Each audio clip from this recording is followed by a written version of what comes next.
जावई राजे निर्माल्य चिंता करू नका. तुमच्या सहाय्याप्रित्यर्थ हा तुमचा शशूर 33 कोट देवतांचा अधिपती देवराज देवेंद्र आलेला आहे. या प्रसंगाचं गांभीर्य लक्षात घेता मी त्यांची समजूत घालेन आणि योग्य तो न्याय तुम्हाला देईन. चिंता करू नका. सुज्ञ नाट्यस्कर एक नाट्यप्रेमी रमेश वालवकर राणा. देवराज जनितो दिवा जनिता पृथिव्या स्वर्ग आणि मृत्यूलोकाचा उत्पादन करता म्हणून वेदांनी ज्यांची स्तुती सुमन गायली अशा देवराज देवेंद्रांना राजा सोमेश्वरचा जगाच्या आसमंतात आपल्या नावाची कीर्ती अजरामर नांदेला अर्ध्याधिक काम आमचं झालंच. देवराज संभ्रम मनात निर्माण झाला का राजा निर्माल्याने आमचं द्वंद्व सुरू होतं. या महासंग्रामात आपण आलात याला कारण आणि महासंग्रामात येऊन शस्त्राला शस्त्र भिडवून हा संग्राम थांबविला. आमच्या मानवातील मानवांच्या युद्धाची झळ तुमच्या अमरावतीला लागली की काय? राजे सोमेश्वर काय रास्त शंका पण उपस्थित केला. देवराज देवेंद्र स्वर्गाच्या ठिकाणी असणारा आपलं स्थान सोडून या मराठभूमीत अवतीर्ण झाला. तुम्हा मानवांचं द्वंद्व थांबण्यासाठी मी तत्पर धर्माच्या मुळाशी कारण ही दोन ठरली गेली. पहिलं कारण म्हणजे या सृष्टीचा उद्योजक उत्पादन करता आणि स्थैर्य करता म्हणून देवराज देवेंद्रकडे आजपर्यंत अखिल सृष्टीला पाहिलं. तुम्हा दोघांच्याही द्वंद्वामुळं विश्वाचं हे स्थैर्य कुठंतरी किंचितरित्या डागात येते काय असा भास मला झाला आणि म्हणून ते स्थैर्य राखलं जावं, हा वाद कुठंतरी मिटला जावा म्हणून देवराज देवेंद्र इथं आला. दुसऱ्या बाजूला जर का विचार केला तर राजे सोमेश्वर आमचं आणि यांचं नातं. राजे निर्माल्य मला कोणी परके नव्हे. माझी कन्या मी राजे निर्माल्य यांना बहाल करून मी त्यांना जावई केलेला आहे. अर्थात या माझ्या पाहुण्यांना सहकार्य करणं या दोन हेतूंच्या परिपूर्णतेसाठी देवराज देवेंद्र स्वर्ग साम्राज्याचा त्याग करून या मराठभूमीत आपलं द्वंद्व थांबण्यासाठी झाला. तुमचं एक बरं आहे. कसं काय? आधी पेटवायचं आणि नंतर मिटवायचं. कारण तुम्ही तुमची ओळख महत्वपूर्ण गोष्टीने केला की राजा निर्माल्य हे आपले जामात आहेत, आम्ही त्यांचे श्वशूर आहेत याची पूर्ण कल्पना जाणीव आम्हाला आहे. कारण राजा निर्माल्याने तुमच्या देवलोकावर आक्रमण केलं होतं.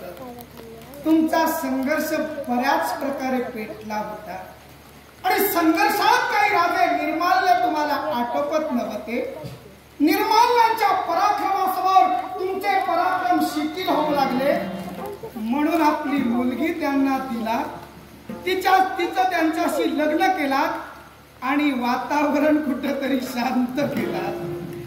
त्यामुळं अशा प्रकारे वातावरण जर का मिटवायचं असतं तर त्याचा उद्रेक होईपर्यंत का वाट बघता? याला कारण कारण मी का म्हणालो, कारण राजा निर्माल्यांचं आणि माझं युद्ध आताच काही काळ सुरू नाही.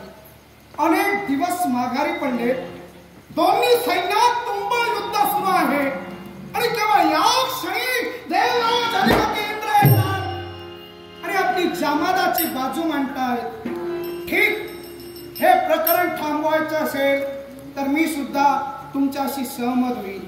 बोला, काय म्हणायचंय आपल्याला?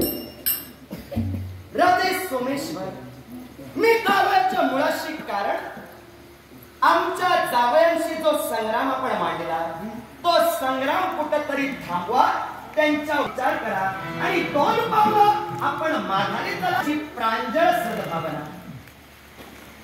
त्यांच्या वयाचा विचार करू, माझ्या वयाचा विचार करू करणार. तुमच्या वयाचा विचार देवराज, त्यांचं लग्नही झालं, त्यांना कन्यारत्नाची प्राप्ती झाली, त्यांचा संसार परमार्थ सगळा झाला. आमचा शिल्लक आहे अजून आणि त्यासाठी ही खटाटोप सुरू होती.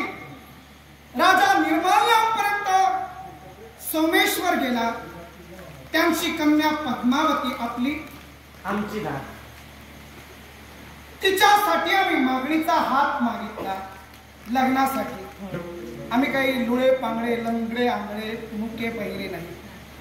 वैभव संपन्न आम्ही राजकर्ते आहोत. गजांत लक्ष्मी वैभव चरणाशी लोटांगण येतोय. शिवाय आम्ही व्यसनी नाही, सद्गुणी आहोत. आमचा राजा संपूर्ण त्रिखंडात आपणही ऐकला असेल. तेव्हा माझ्यात काही कमतरता तर नाही असं मी सांगेन. आता मी सांगेन ते सगळं माझ्या मनानं सांगा. जगानं तसं म्हणायला हवं. जग म्हणतंय आपल्यापर्यंत ऐकायला गेलंही असेल. मग तेव्हा मागणीसाठी आम्ही राजा निर्माल्यांकडं पद्मावतीचा हात मागितला. त्या घटना घडली होती. देव दर्शनासाठी पद्मावती गेली असताना अरिष्ट आलं. अरिष्ट आम्ही दूर झुकावून लागलो. निसर्गाच्या नियमानुसार तिनं आमच्याशी प्रणय प्रेमाची याचना केली. पण किती झालं, मनाने जरी प्रेम झालं असेल तरी वरिष्ठ माणसांच्या संमतीशिवाय या गोष्टी घडू शकत नाही. आणि म्हणून तेव्हा तिचा हात मारण्यासाठी राजा निर्माल्यांकडे आम्ही गेलो. आमच्या पूर्वी ती पोहोचली. राजकर्ता निर्माल्यांना साकल्य वृत्तांत तिनं कथन केलं. शिवाय आम्हीही तेव्हा तिच्या लग्नासाठी विचार विनिमय केला.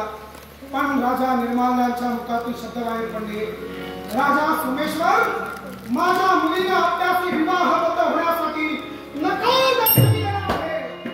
मग देवराज सांगावं, काही अवधीपूर्वी होय म्हणणारी पोर अचानक बदल होऊन नाही म्हणते, म्हणजे काहीतरी पाणी मुरतं. नक्कीच पाणी मुरतं. शोधूया.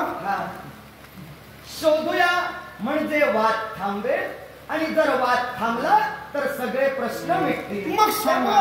द्वंद्व करण्यापेक्षा मी तरी म्हणेन या प्रश्नाचं उत्तर आपण शोधत पुढे जाऊया. देवराज, तिनं आम्हाला नकार का दर्शविला? लग्नाचा तर राहू दे बाजूला, लग्न मग कुणी पाहून करील. पण सांप्रत तिनं मला नकार दर्शविला. तेव्हा तिनं नकार का म्हणून दिला याचं कारण मला कळायला हवं. हवं तर तुमच्या नातीला बोलवा. न पेक्षा हे बोलत नाहीत आता, त्यांना बोलके करा आणि कारण काय ते विचारा. कारण मी कंटाळलो विचारून, काही बोलायला बघत नाही. तेव्हा त्यांना बोलके करा आणि मला कारण स्पष्ट करा. वातावरण शांत होईल. राधे सोमेश्वर, तुमचं मत तुम्ही मांडला. आता 33 कोट देवतांचा अधिपती जो देवतांचा राजा आहे त्याचं म्हणणं शांत चित्तानं ऐकून घ्या. आपण घेतलात आम्ही घेऊ. ऐका. राधे सोमेश्वर, आपण म्हणून मोकळे झाला. घरातील वाढत्या कन्येच्या लग्नाचे निर्णय हे घरातील ज्येष्ठ व्यक्तींनीच घ्यावे. निसर्गाच्या नियमानुसार निसर्गाच्या सानिध्यात दोन तरुण मन एकत्र आली. तुमचं तिच्यावर आणि तिचं तुमच्यावर प्रेम जमलं. पण हे प्रेम लग्नात रूपांतरित करण्याची दोघांची मनोधारणा हे जर का तुम्हाला सफलतेच्या दिशेने न्यायचे असेल तर ही वार्ता ज्येष्ठांच्या कानी घालणं अनिवार्य होय. त्यानुसार त्या पद्मावतीनं ही वार्ता आपल्या वडिलांना कथित केली. आता जोपर्यंत ती निसर्गाच्या सानिध्यात म्हणजे तुमच्या बरोबर होती तोपर्यंत ती तुमच्या बरोबर लग्न करायला तयार होती. ज्यावेळी ती राज्यात आपल्या वडिलांसमोर उभी राहिली आणि तिच्या मतीत परिवर्तन झालं त्यावेळी मला तरी असं वाटतंय तुमच्याबद्दल तिला काहीतरी कळलं तरी असावं, नपेक्षा तुमच्यात काहीतरी दोष असावा. तेव्हा तुम्ही काही क्षण वातावरण थंड करा. वातावरण थंड झाल्यानंतर मी स्वतः माझ्या नातीला घेईन. मी तिला विचारेन नेमकं काय कारण म्हणून तू या लग्नाला नकार देते आणि तदनंतर तिथे कारण मी तुमच्याकडे येऊन स्पष्ट करेन. काही क्षण हे युद्ध आपण थांबवा. त्यांच्या वयाचा अजूनही विचार करा सांगतोय आणि तुम्ही 2 पावलं मागे चढा. आता प्रकरण मिटणारच नाही. भेटूया कारण तुम्ही माझ्या मरणावर बोट ठेवला. तिनं नकार दर्शविला अर्थात तिला काहीतरी कळलं असेल. म्हणजे माझं काहीतरी आणखी काही आहे वगैरे असं मी म्हणत नाही. म्हणजे तसंच आहे. तिला काही कळलं म्हणाला तुम्ही म्हणून विचारले. पण कसं असेल तर वेळ बघायची आणि काळ घालवायची गरज नाही. कुठल्याच गोष्टीवर काळ हा इलाज असतोच असं नाही. मी संयमी मनाचा राजा आहे. संयमी नसतो तर जनतेचा राजकारणी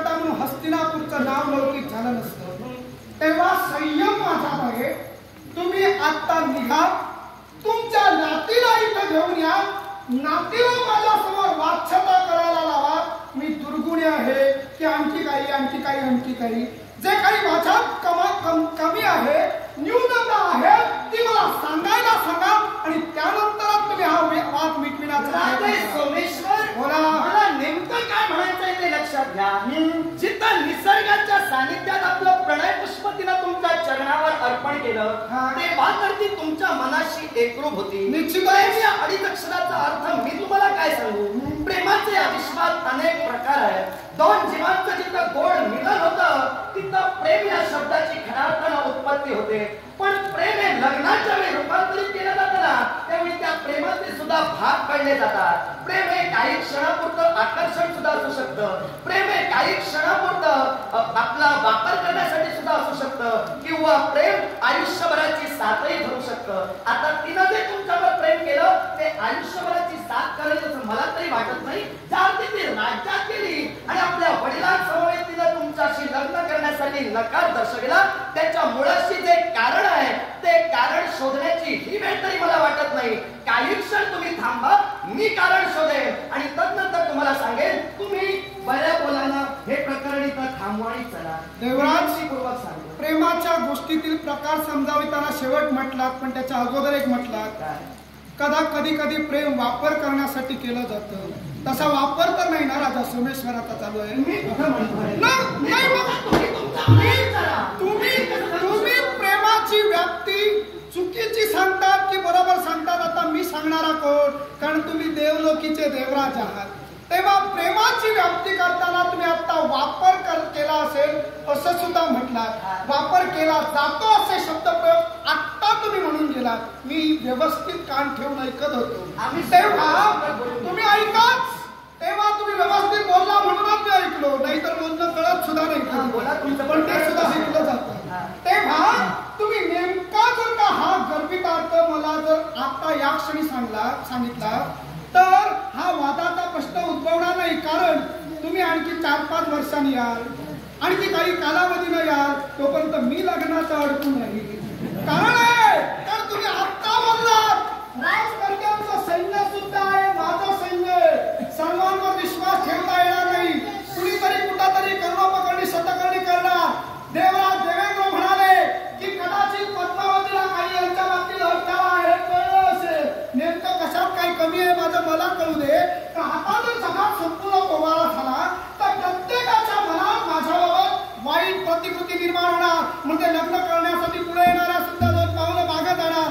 तेव्हा निवाळा हा या क्षणी या ठिकाणी व्हायला हवा.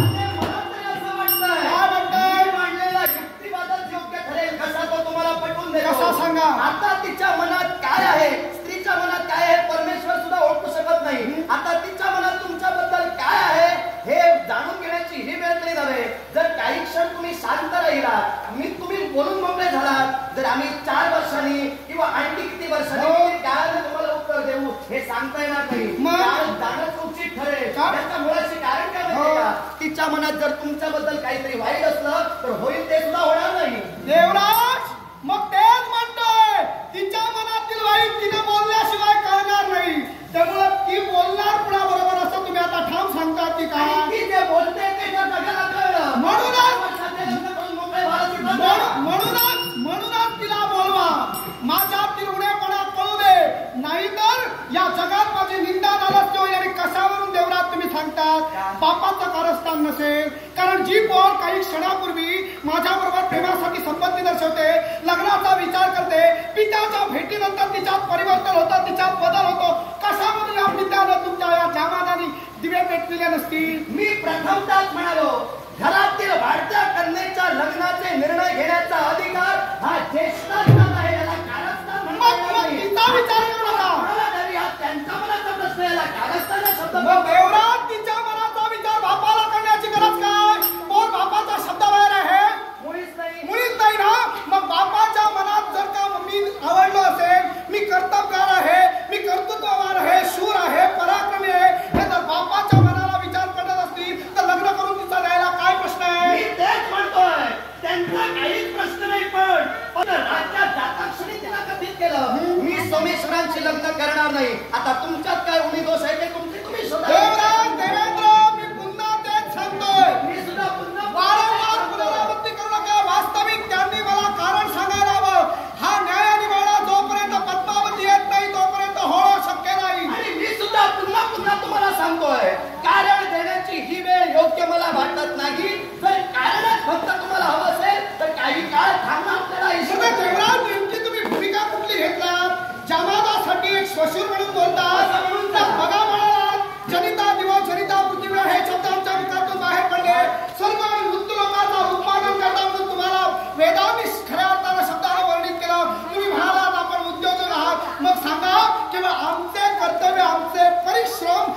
अशी धरतीवरची स्थैर्य मानण्याची वृत्ती ही तुम्हाला पोषक नाही? पोषक जरूर आहे आणि म्हणूनच हा विश्वाचा स्थैर्य करता युद्ध थांबवण्यासाठी आला. तू बोलून मोकळा झाला. हो. राजा सोमेश्वर, मी फक्त पाहुण्यांनाच सहकार्य करण्यासाठी आलो नाही. विश्वाचा उद्योजक मी, विश्वाचा स्थैर्य करता मी, आणि म्हणून विश्व स्थैर्यासाठी मी हा निर्णय घेऊन स्वर्ग साम्राज्याचा त्याग करून निघाला. तुला काय म्हणायचं आहे? युद्धामध्ये मदतीला धावलो नाही, युद्धामध्ये सहाय्याला आलो नाही. देवराज, सहाय्याला तुम्ही आलात म्हणून पहिल्यांदा ओळख दर्शवली, पण आठवण करून द्यायची असेल तर तुम्ही देऊ शकता. आता पाहुण्यांच्या सहाय्यामध्ये हो. पण याआधी तुलाही मी सहकार्य केलेलं आहे. तुझं ते विसरलं असेल, तुला सांगतो. देवराज, ऐकूया काय सहकार्य केलं ते तर ऐकूया. मला वैयक्तिक सहकार्य काय केलं ते ऐकूया. सांगतोय. राजे सोमेश्वर, मर्मावर बोट ठेवून वैयक्तिक काय ते सांग म्हणूनच सांग म्हणतोय. हो, हो. मी तुला सांगतोय. देवराज, बोला. ऐक, माझे शब्द वाऱ्यावरचे नाही. मी जे बोलतो ते पटवून देण्याची क्षमता माझ्यात ठेवतो. याआधी मी तुम्हाला सहकार्य केलेलं आहे. आता ते कोणत्याही दिलं. तुम्ही प्रत्यक्षात अत्री महंतांचे पुत्र. तुम्ही कुणी सामान्य नव्हे. या अत्री महंतांनी 1 कोटी वर्ष तपसाधना केली. तपसाधना केल्यानंतर ते ज्यावेळी तप आठवून येत होते त्यावेळी सूर्यास्त झाला होता. हा सूर्यास्त ज्यावेळी अत्री महंतांच्या नेत्रासमोर उभा राहिला, चौबाजूनं काळोख होता आणि या काळोखात नभांगणात एक मनोरम अशी चंद्रिका त्यांना दिसली. या चंद्रिकेकडे ज्यावेळी अत्री महंतांनी पाहिलं त्यावेळी त्यांच्या मनात कामेच्छा निर्माण झाली. ही कामेच्छा निर्माण होता क्षणी त्यांचं रेत स्खलन झालं आणि त्यातूनच तुमचा जन्म झाला. तुमची भगिनी उपाला, या उपालेला त्वचारोग झाला होता. तेव्हा तुमची कन्या, तुमची भगिनी उपाला आणि तुमची पितृदेवता म्हणजे अत्री महल यांच्या डोक्यावर एकही केस नव्हता. तेव्हा या देवराज देवेंद्राची आराधना त्यांनी केली. देवराज देवेंद्र तिथं अवतीर्ण झाला. त्या उपालेनं मला सोमरस भाषण देण्यासाठी दिला, म्हणून सोमा म्हणून या विश्वात मला ओळखलं जाऊ लागलं. त्याच वेळी या देवराज देवेंद्रानं आपल्या पुण्यायोगे तिथला त्वचारोगही बरा केला आणि अत्री महंतांच्या डोक्यावर एकही केस नव्हता. ती त्यांची केशकलाही त्यांना मिळवून दिली. मग तुझ्या वडिलांना, तुझ्या भगिनीला मी सहकार्य केलं. आता पाहुण्यांना सहकार्य केलं तर काय बिघडलं? देवराज, माझी भगिनी अपाला तिच्या जीवनात तुम्ही काय केलं ते सांगितलं. नेमकं तुम्ही कुठल्या भूमिकेनं तिथं हे कार्य पार पाडलात? विश्वाचे मृत्यू लोकाचे उद्योजक करता म्हणूनच कार्य पार पाडला, हो की नाही? या विश्वाच्या पाठीवर ज्यानं देवतेची भक्ती केली त्या भक्तीचं श्रेय जे उचित आहे ते त्याला प्रदान करून देणं हा देवतांचा धर्म आहे. मी धर्म या शब्दाची भूमिका बजावली आणि त्यांच्यावर आलेलं अरिष्ट. देवराज इंद्र, माझ्या भगिनीनं आपली प्रार्थना केली होती. खरं तर प्रार्थना केलीच नव्हती. तुम्हाला सगळ्यात आवड सोमरसाची, त्यामुळे ती नदीवर मुद्दाम म्हणून गेली आणि सोमरसाची उघडून घेतला. त्याचा आवाज तुमच्या कानात पोहोचला. तुम्ही सोमरसाला लपट म्हणून तुम्ही धावून आला. आता सोमरसाला लपट असणारा इंद्र तिथं धावून गेला आणि तिला असणारा त्वचारोग दूर केला. बरोबर बरोबर. पण माझ्या पितृदेवतेनी म्हणजे अत्री मुनींनी काही तुम्हाला सोमरसही दिला नाही आणि अत्री ऋषींनी विनंती केली नाही की माझ्या मस्तकावर केश एकही नाही, तेव्हा मला केशकला आणून द्या म्हणून. मग तुम्ही त्यांच्या मस्तकावर तुमच्या दैवी तत्वानं केश उत्पन्न केला. किती मोठ्या मनाचा आहे. देवराज, तुमचं मन मला आणखी पाहायचं आहे. हो, जगात अनेकांच्या डोक्यावर केस नाही, तुम्ही आणखी कुणाकुणाचा उगवला तो? सोमरस दिला की तुम्ही प्रत्येकाला केशकला देणार? दिल्याशिवाय तुम्ही काही म्हणजे भक्ती केल्याशिवाय भक्तीचं फळ देवता देणार नाही. मग माझी भगिनी अप्पाला हिचा त्वचारोग दूर करताना तुमच्या रथाच्या चाकाच्या आरीला तिला घासला, तिची त्वचा खऱ्या अर्थानं घर्षण केला आणि त्यातून तिघांची उत्पत्ती केला. तो कर्कोचा, एक शल्क, अशा 3 गोष्टी निर्माण केल्या. त्या 3 गोष्टी निर्माण करून स्वार्थ तुमचा होता की माझ्या बहिणीची त्वचा सुदृढ करून परमार्थ गाठायचा होता? पण तुझ्या भगिनीला माझ्या बहिणी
वास्तविक गौतम ऋषींची पत्नी अहिल्या या अहिल्याचा भोग घेण्यासाठी गौतम ऋषींच्या रूपानं गेलात आणि जाताना गेलात आणि बाहेर पडताना बोक्यावरून आलात सापडता बोक्याच्या रूपाने आलात नाही मला आता एकच सांगा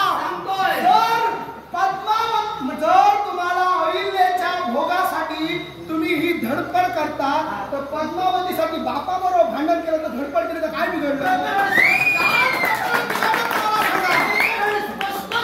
नाही स्पष्टच सांगा मी अस्पष्ट कधी ऐकत नाही बोलतही नाही गुण तुझे चांगले नाही आवडले तिला माहिती बोला सांगतोय तुला तू काय म्हणालास अहिल्याचं प्रकरण तू आता उगाळून सांगितलं बोललास ते अगदी सत्य बोललास मी ते केलं पण माझ्या एका लहानशा प्रश्नाचं केलं म्हणजे सगळ्यांना माहिती आहे आता बोलू नका आता तू बोलून मोकळा झाला नाही तसं नव्हे कसं प्रकरण मी बोलून सगळ्यांना कळलेलं नाही अगोदरच समजलेलं आहे बोला मी तेच म्हणतो बोला फक्त अहिल्याकडे गेलो एवढंच सगळ्यांना माहित आहे मागचा गोंधळ कोणाला माहित हा मागचा गोंधळ नाही तो आत्ता तुम्हाला मी विचारलं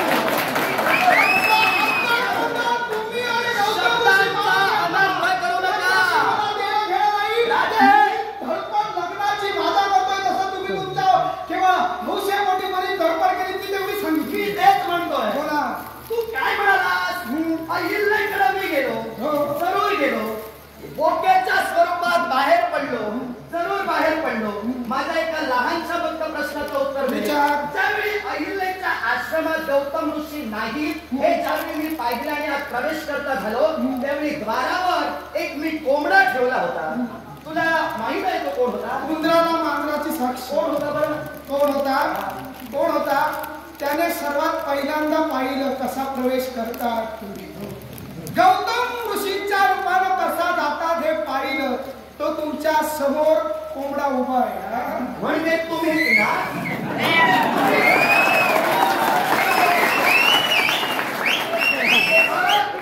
राजा सोमेश्वर मी अहिल्या उपभोगली अहिल्याच्या आश्रमात मी प्रवेश ज्यावेळी केला त्यावेळी तुला कोंबडा म्हणून मी बाहेर ठेवला मग त्यावेळी तुला कळलं नाही मी आज जाऊन मी काय म्हणालो मागचा गोंधळ कोणालाच कळला नाही जो मला सहकार्य करतोय तोच मला आता विचारतोय अहिल्याकडे गेला हे केला ते केला ठीक तुझ्या बंधाला तू बोलून मोकळा हो पण मी अहिल्या उपभोगली ती का ही देवतांची दैवी लीला होती या विश्वात देवतांचे दैविक विचार हे सर्वसामान्यांच्या ध्यानी कधी येणार नाही देवतांच्या दैविक लीला या देवतांनाच ठाऊक आहे गौतम महामुनींची पत्नी अहिल्या ही अहिल्या ज्यावेळी उपभोगली मला शाप मिळाला मी भगेंद्र झालो पण हे शापच माझ्यासाठी वरदान ठरले गेले सहस्त्र जी भग पडली त्या सहस्त्र भगांचे सहस्त्र नयन झाले या सहस्त्र नयनांनी मी अखिल विश्व एकाच वेळी पाहतो तुझ्याकडे काय आहे बोला माझ्याकडे काय आहे ते सांगतो आधी पहिलं तुमचं पूर्ण करा माझं पूर्ण झालं बोलू शकतो कोंबडा होऊन मी तुमच्या सोबत राहिलो म्हणजे पूर्ण साक्षीदार तुमच्या प्रकरणाचा मी तूच मग तू बोलणं योग्य कसं आता मला सांगा गौतम ऋषींची अहिल्या तिच्या लग्नाचा विचार ठरला गेला बरोबर मग लग्नाचा विचार जेव्हा ठरला गेला तेव्हा एक पण ठेविला गेला तो आपल्याला ज्ञात असेल कारण त्या पणासाठी खूप धडपड तुम्ही केली आमचीच होती फुकट गेली धडपड असू दे ना नाही कसं आहे वाईट वाटून घेणार नाही वाईट वाटून घेत मर्मावर बोट ठेवलं की बरं लागतं तुझी वेळ निसटली तो तुमचा राग तिच्यावर होता तिच्या सौंदर्यावर गौतम ऋषी हे अहिल्याचे कोण गौतम ऋषी हे अहिल्याचे पती मी तर बापही म्हणेन कारण ब्रह्मदेवाची कन्या लहानाची मोठी अहिल्याला गौतम ऋषींनीच केली मग गौतम ऋषी तिला भोग देण्यासाठी गेले नव्हते पण त्या रूपात तुम्ही गेलात आणि एका पित्यानं आपल्या पत्नीला दिलेला गर्भभोग असा मी दादांत आरोप केलाही असता पण त्या रूपात तुम्ही होता आणि तुम्ही ते प्रकरण घडविलं म्हणून गौतम महंत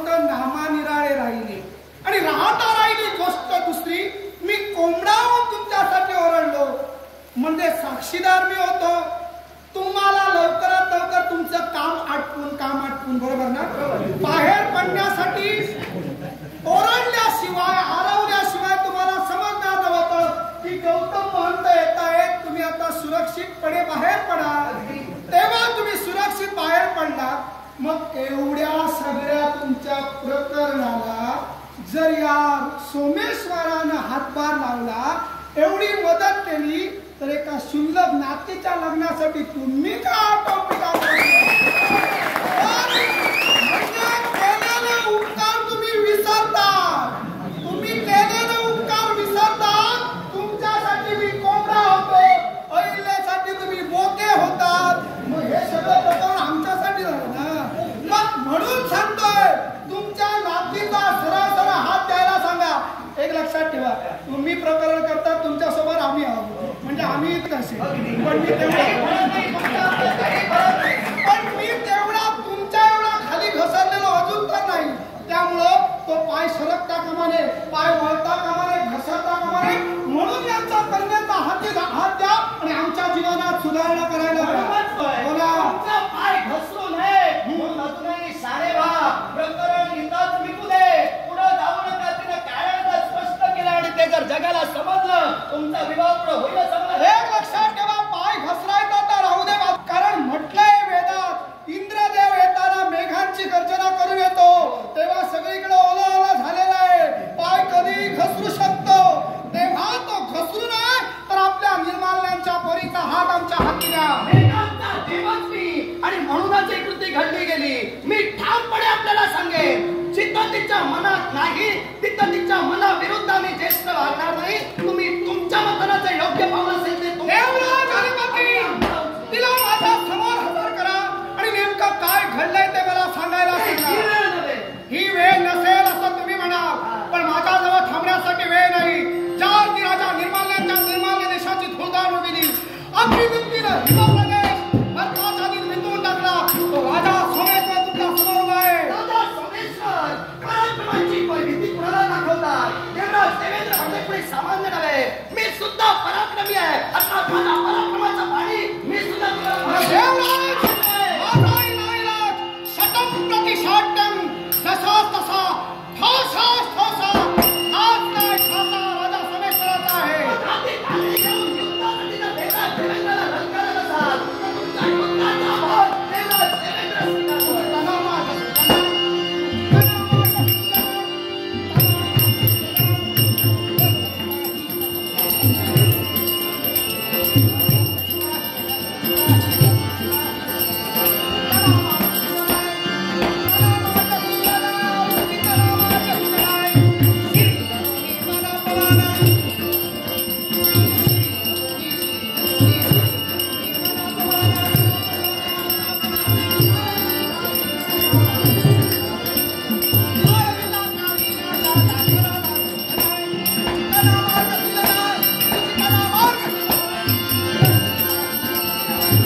मा